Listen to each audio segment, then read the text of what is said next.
So far in today's show, we've learned how appearance isn't the only reason for replacing the front entry doors on a home, as we saw how the doors on this home had failed both aesthetically and functionally after just 15 years.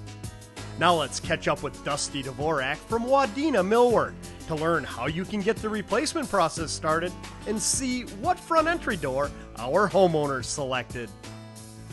Now, Dusty, before we get into the installation process for the new door our homeowner selected, let's step back and talk about the importance of measuring properly. If I'm a viewer out there and I want to get some pricing or a ballpark idea of what a new door is going to cost, is there any measuring that I should be doing? Yeah, there's a pretty generic measurement you can do, and that's basically measuring the door slab. And what the door slab is, it's the moving part of your door, right? This is considered the door slab.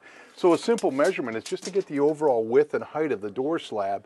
So here we have about 35 3/4. This is commonly referred to as a 3/0 door or a 3-foot door, even though it doesn't exactly measure 3 foot. It's a 3/0 door, and that's a pretty common measurement. And then on the height, what we want to get is basically the overall height of the slab, and this one measures about 6'7" or 79 inches.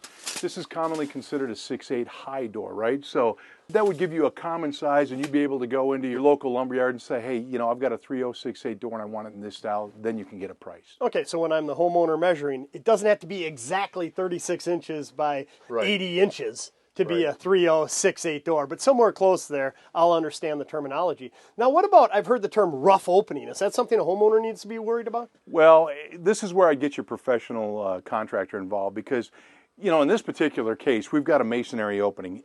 It's critical you get the right size here. So this is considered a brick-to-brick opening when you're going from outside of brick mold to outside of brick mold. Now this is where the contractor is going to come in and measure, and that's a very, very specific dimension here. And then on the inside, what we're going to want to do is we're going to want to actually remove the casing and get outside of frame to outside of frame and the bottom of the sill to the top of the frame, because again, it's critical. We don't want to do any more work on the inside than we absolutely have to, right? We don't want to disturb and have to repaint and all that.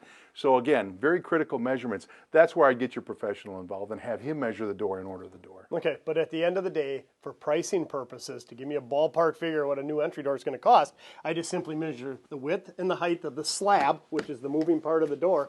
And then once I have the door selected, of course, you recommend having a professional contractor do the installation, and they'll worry about the final measurements for the rough opening. Absolutely. That is exactly the course I do. Okay, well, let's get out of their way, see the demolition process and the installation process for the new door. Great.